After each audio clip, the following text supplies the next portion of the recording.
Hey everybody, happy Sunday. It is Kit here and welcome back to a Dragon Yarns video. We should be working on a blanket. I may or may not be recording the talking section when like a few hours before I'm supposed to leave. Yeah, so hopefully we are.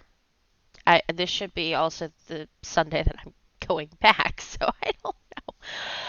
Well, we'll see. Anyways, so yeah, welcome back. And we are working on hopefully a really big blanket for myself.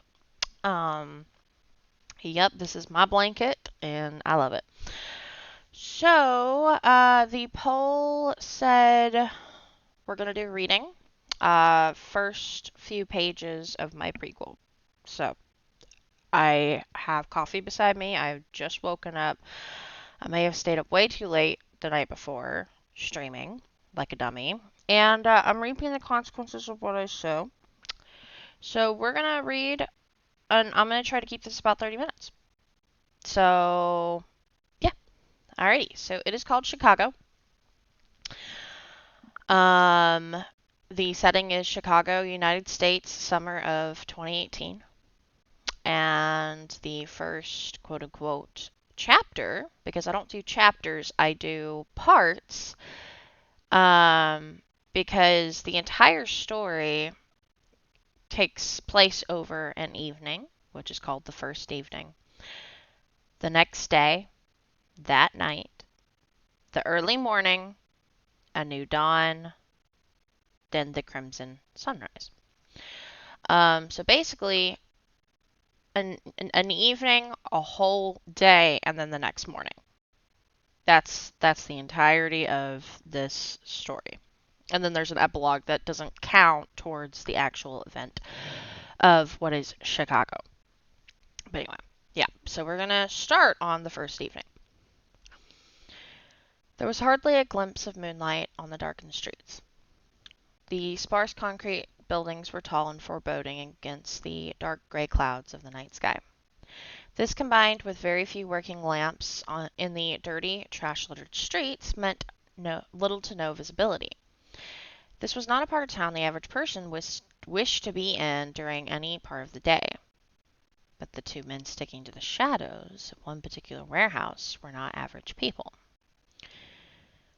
There was a warehouse on this street that was of interest to the pair, a large, looming metal structure that publicly housed lumber. However, it was what went on after hours in this building that had their attention. This was the fifth warehouse in 3 nights they had hit, with no luck so far. They were running out of time, and they could feel the pressure, a noose slowly tightening around their necks. Soon it would choke them, unless this was their golden ticket. The men crouched against the wall, seemingly able to blend well with the shadows. They waited for several minutes, keeping still and quiet, listening intently. Their patience was soon rewarded. The cough of a failing carburetor was heard well before the struggling car was seen, turning down the street just before the hiding men. The engine slowed to a halt, and there was silence on the street once more, before the men began moving through the shadows again. There was no other soul on the street save for them and the people inside, but only they had heard the one car. But only they had heard the one car door open and close before a single set of footprints had entered the warehouse.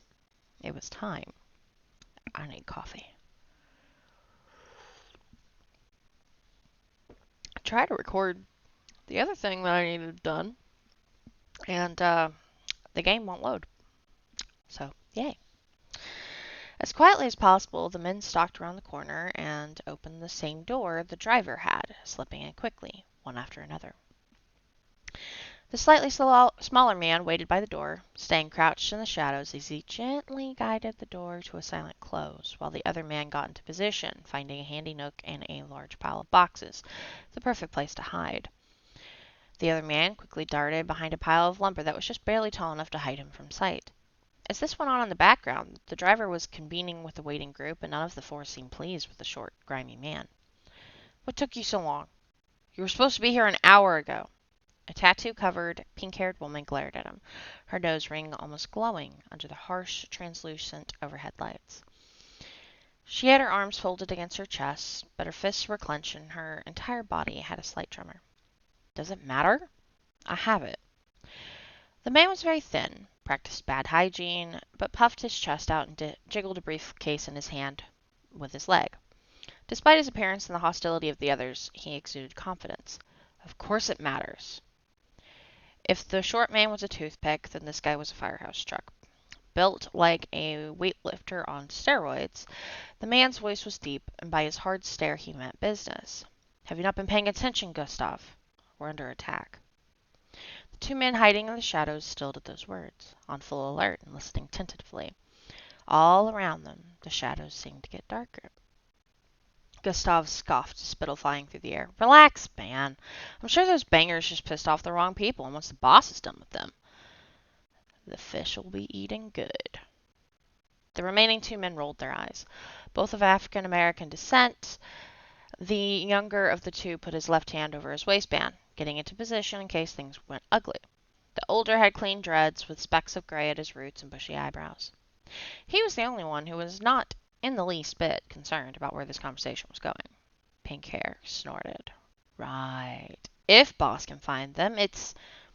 Gustav threw her a hasty glare. Boss will find them. Don't let anyone be hearing you doubt him. Fear washed over his pale face, momentarily breaking his bravado. It's been 3 nights, dummy. How do we know we're not the next ones? She would not be silenced, taking an aggressive step forward. Enough. Stop this at once. Christy, if we get hit, we won't be going down as easily as Northside. We aren't defenseless. Brick glanced over at the silent man, I guess to the silent man, nodding slightly. But this isn't the time or place for this. Gustav, hand over that briefcase before anyone gets jumpy enough to shoot your tweaking eyes. I ain't a tweaker, you bitch. Yet, even as he said it, the signs were clear.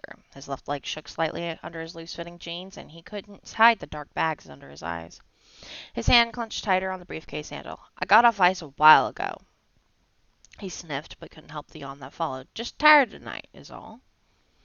Liar, the woman muttered, just loud enough for everyone to hear. Come on, Gus. We don't give a damn about what you do in your off time. Just give us the goods and get back in that crap heap you call a car and cough back to the hole you came from.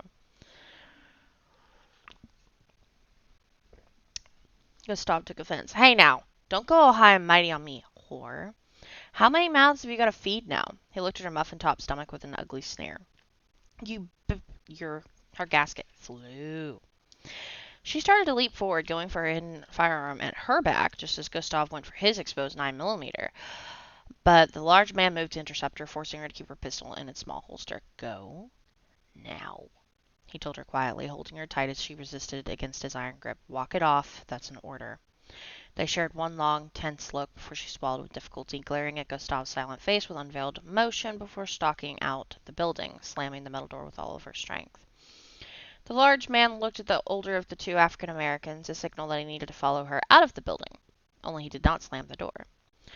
The smaller of the two men hiding in the shadows slipped out behind him, still unseen, but for how much longer, that was uncertain. It was only then that Gustav began to chuckle, his nerves relaxing. This is why women shouldn't be in business, eh? He laughed and shook his head, stepping forward to hand the briefcase to the large, stone-cold man. The large man said nothing, merely taking the briefcase from the thin chuckler and going to the table nearby. It was mainly clear except for half-eaten pizza and a few soda cans. And it was also close to the remaining man hiding in the shadows, still unseen by the others. The briefcase was soon opened after the code was punched in, and with a click, the contents were revealed. Envelopes of bills, some bags of white powder, and a manila envelope of papers. The large man went for the papers first, reading them silently. So, what are we supposed to do next? The thin man was impatient, jittering his leg more and more the longer the other men said nothing. After a few moments, he continued after no response. Barry, come on, man. Hello? Barry said nothing, just looking at the only other remaining man and giving him a slight nod. The African-American moved almost imperceptibly, his hand going to the small of his back. Gustav didn't look until it was too late. Barry calmly shuffled the papers together as 2 gunshots echoed loudly through the metal building and placed the papers back into the envelope as a body thumped to the floor. Barry began to speak as the metal door clanged open loudly, Christy bolting in first, a small .380 Glock in her hands. Now that that has been taken care of, we can get down to business. Christy stopped just inside the door, looking at Gustav's bleeding corpse. Oh, good. He was useless. She stopped mid-sentence as the heavy metal door brutally slammed into her back, sending her crashing forward and her pistol flying out of her sweaty grip. She hit her head on the concrete with a nasty crack and did not get up. Almost at the same time, the hiding man in the shadows emerged and sent a strong right hook into Barry's square jaw. Barry stumbled back several good steps, unaccustomed to such a strong opponent. The African-American yanked his 9mm from his concealed holster. Ooh. See, this is why I wanted to read this. That does not make sense. I'll read it, but we're going to highlight it. And I'll be back for that. Cool. The African-American yanked his 9mm from his concealed holster and aimed, sending a shot towards Barry's assailant. Although I guess it could if he put his pistol back in the holster. Maybe. I don't know. Y'all let me know on that one. The man stumbled, getting hit in the small of his back, growling loudly as he moved around his target, sending a strong kick to the side of Barry's knee. The muscular man screamed as his knee broke, sending him crashing to the ground. Another few shots rang out, but the aim was wild and bullets splattered the concrete. Any coffee? Okay, we're doing all right. The door slammed open once more, and in came the smaller of the two hidden gentlemen. He ran almost blindly fast, snatching a...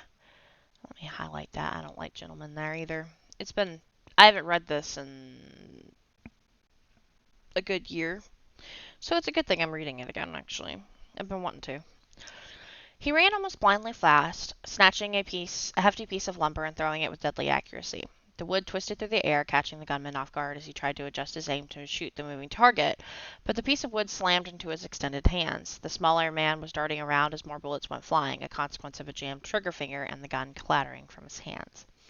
The gunman was quickly taken out by a hard kick to the ribs and a finishing punch to the temple, while Barry lost consciousness to a chokehold, struggling against the near impossible strength of his opponent. The fight was won against the odds, the 5 gang members taken out by 2 assailants. But of course, the 2 assailants weren't human. For a long moment, there was blessed silence and an absurd amount of ear-ringing as the men checked to make sure everyone except for Gustav was breathing. The larger man next checked his wound, blood blossoming from the bullet wound in his lower back. How bad, Green? The smaller man fingered Christie's thready but stable pulse while looking at his friend in concern. Kidneys.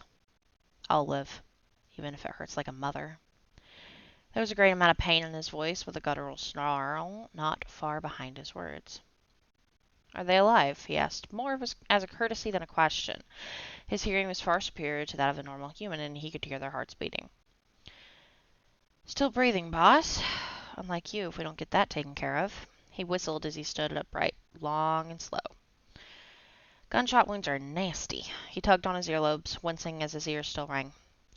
My ears are going to be shot for the rest of the night. Green grunted in agreement. One hand clamped over his wound as he limped over to the open briefcase. Blood was soaking into his simple clothing, soon to leave crimson droplets all over the dusty concrete floor. Let's hope this will be it, his companion said, joining him to peer over the papers together. The smaller man pulled on blue latex gloves before handling anything, careful to not leave any fingerprints. The injured man only put on one glove, keeping one hand on his bleeding wound. They were here for a very particular reason. They couldn't care less about the drug orders, money laundering, and the hit on Gustav that had been carried out. First, Green read through the information, then wordlessly handed the pages over to his companion on the off chance he could interpret something he couldn't. Green couldn't. The pair read silently, unaware of the shadows thickening almost imperceptibly in the dark corners of the building. After a few minutes, the smaller man sighed in frustration, ripping his gloves off and raking a hand through his chestnut brown mop. Nothing. Again. He looked at his companion. How many more of these groups are we going to have to hit before we find her? I don't know, Coop. Green growled in pain and frustration, desperation seeping into his voice as he took his own glove off. Okay. Yeah. Tucking them into his pocket. There we go. They had been at this for 3 nights, and this was their 5th attempt. 6th attempt? Interesting.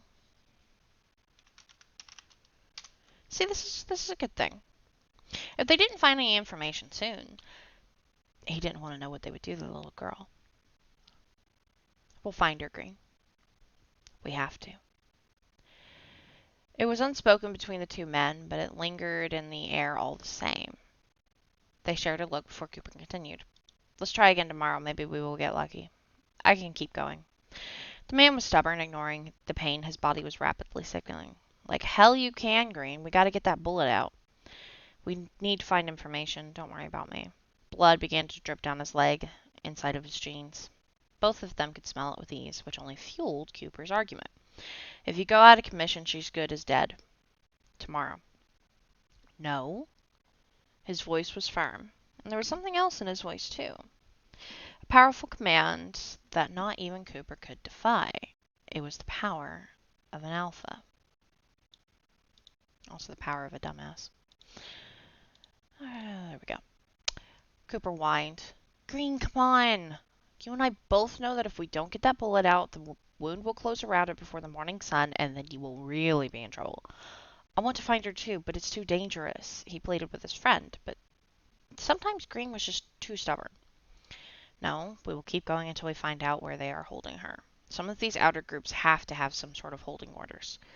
We just need to find them. So long as they don't realize what we are looking for. Another dark look was shared.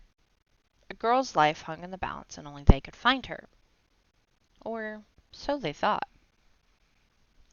The conversation between the men was cut short as the shadows began to move enough that the 2 went on alert. Well, I like full alert better. There we go. Shifting to cover each other's backs as more and more shadows swirled. Hello? Cooper called out, readying a fighting stance. Nothing responded, the shadows growing more and more, even under the harsh light. Show yourself, Green said quietly, but power leaked from his voice. Not many people could ignore that call, but whoever this was, they were unaffected, a fact that made the 2 paranoid. They wanted to say there was nothing, but the more primal part of them said they were being hunted. And for these 2, they were not used to being prey. Tense, they waited. Each was on high alert as the shadows became almost overwhelming.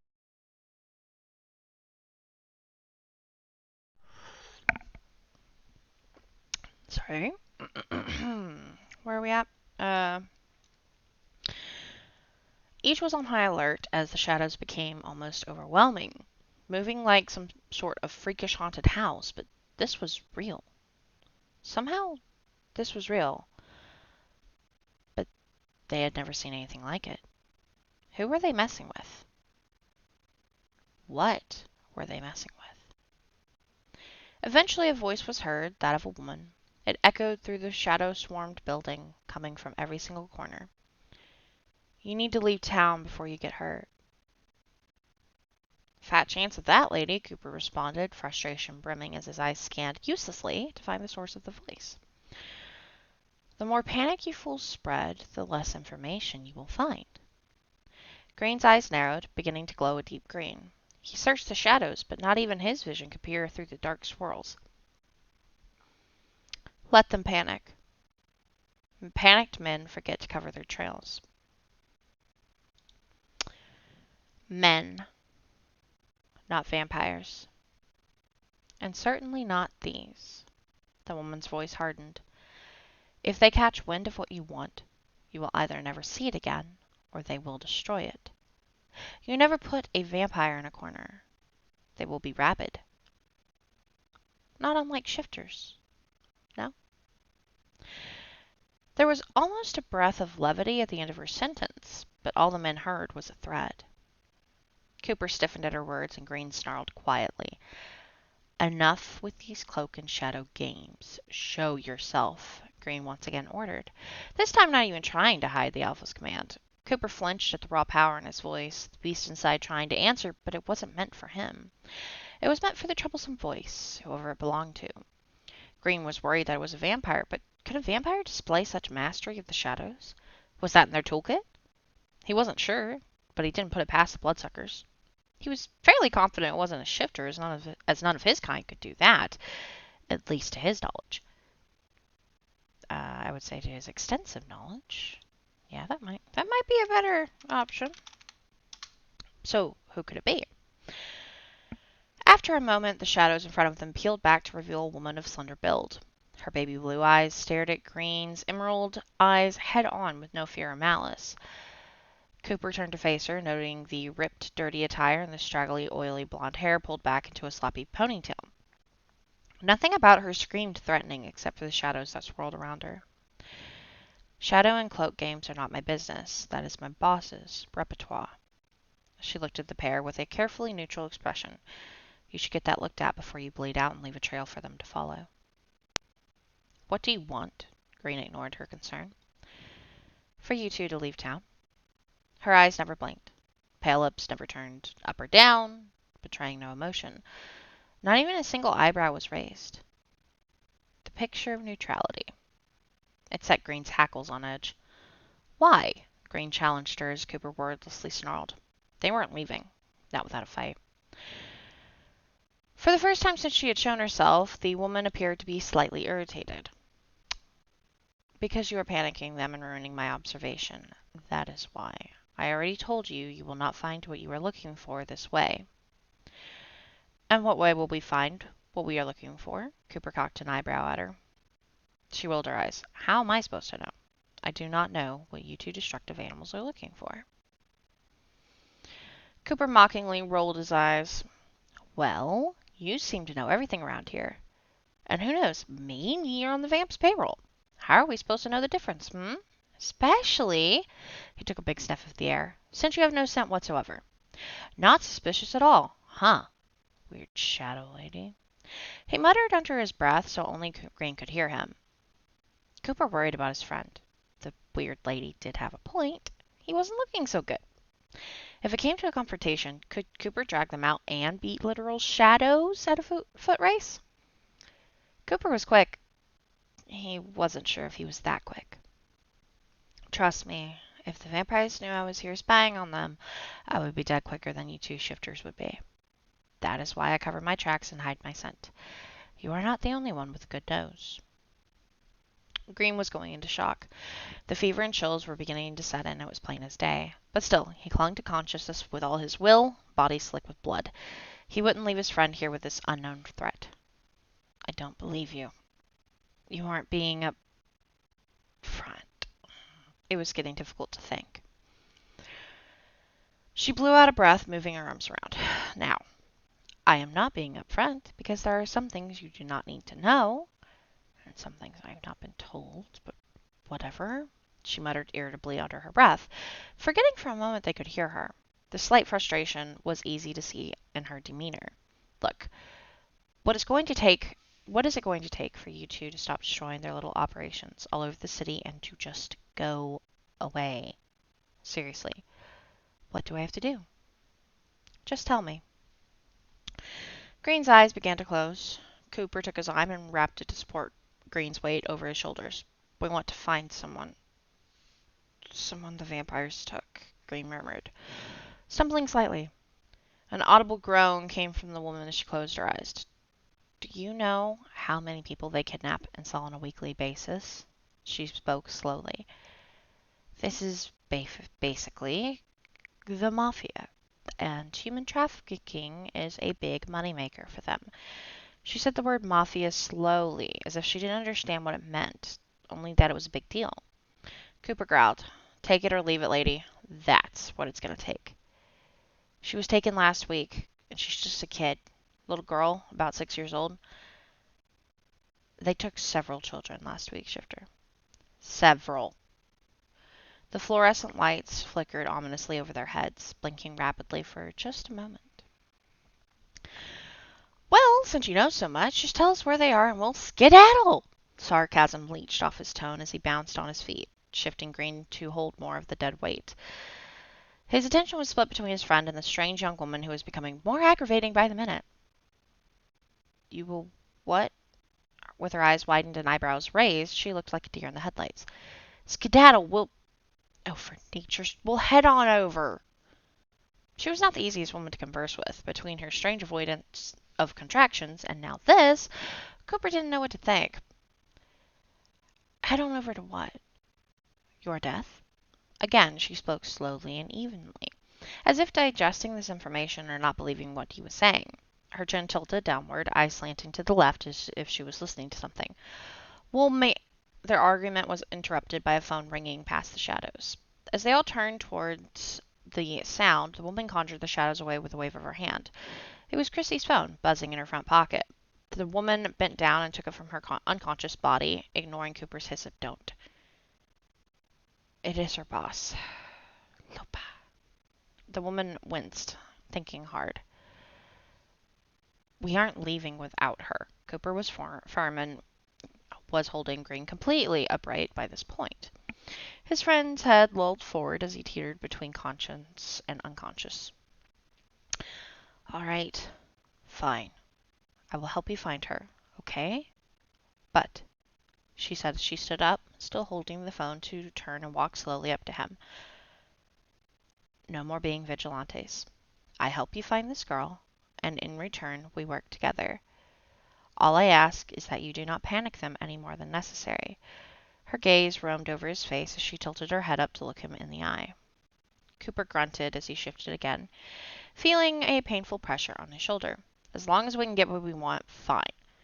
Now, we should probably get out of here since you're just letting that ring. Later, he would question why this was so important to her and what she really wanted, but right now he just wanted to get Green taken care of without pissing off this strange woman and her shadows.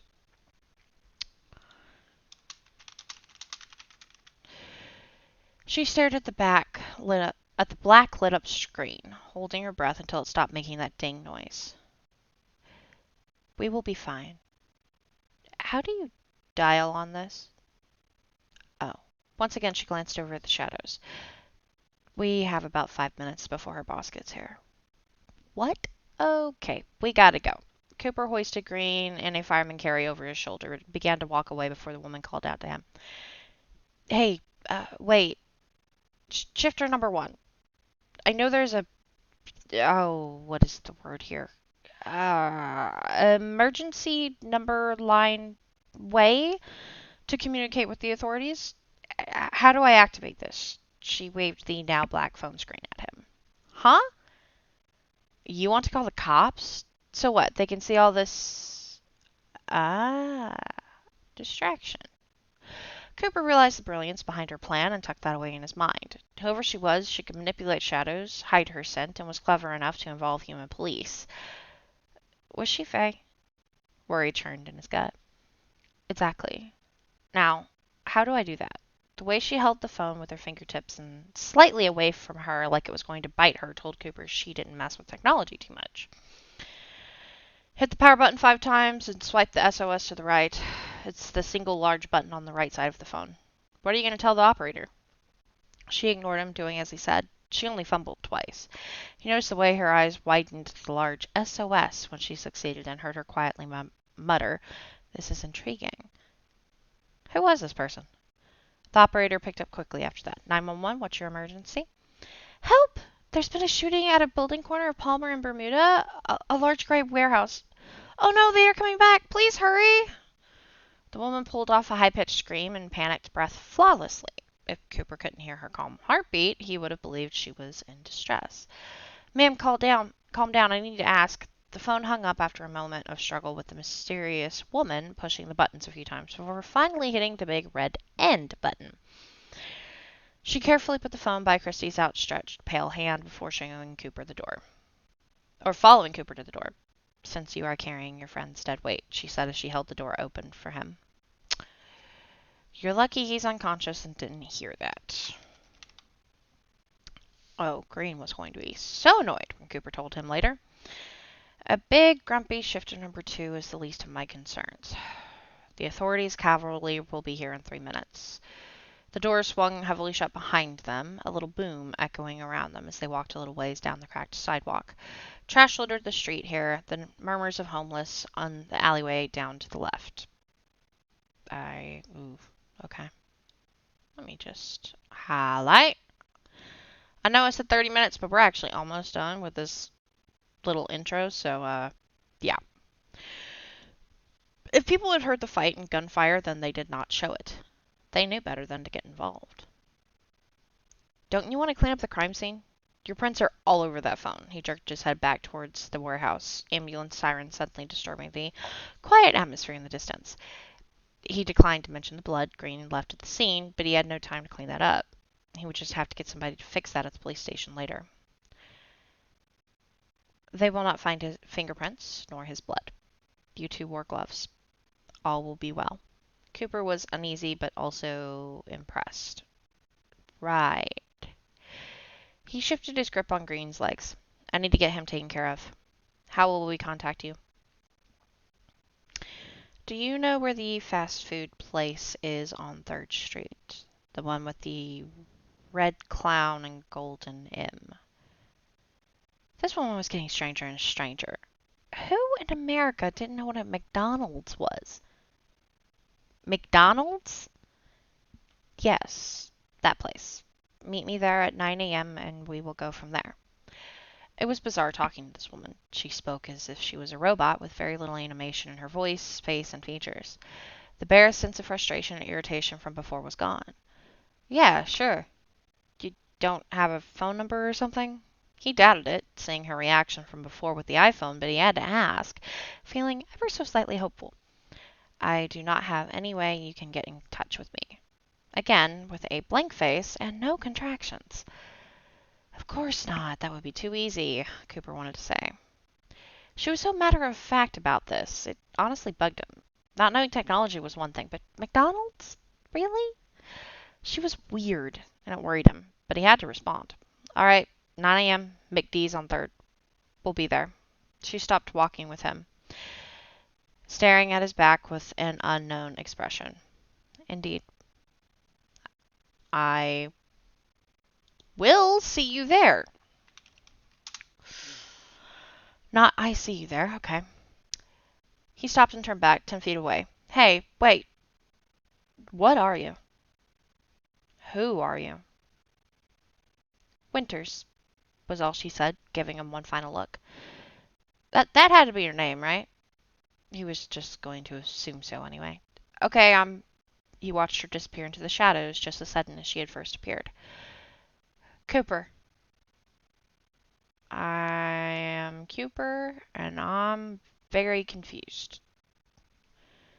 With that, he turned around and kept going further into the night as sirens were heard in the distant streets.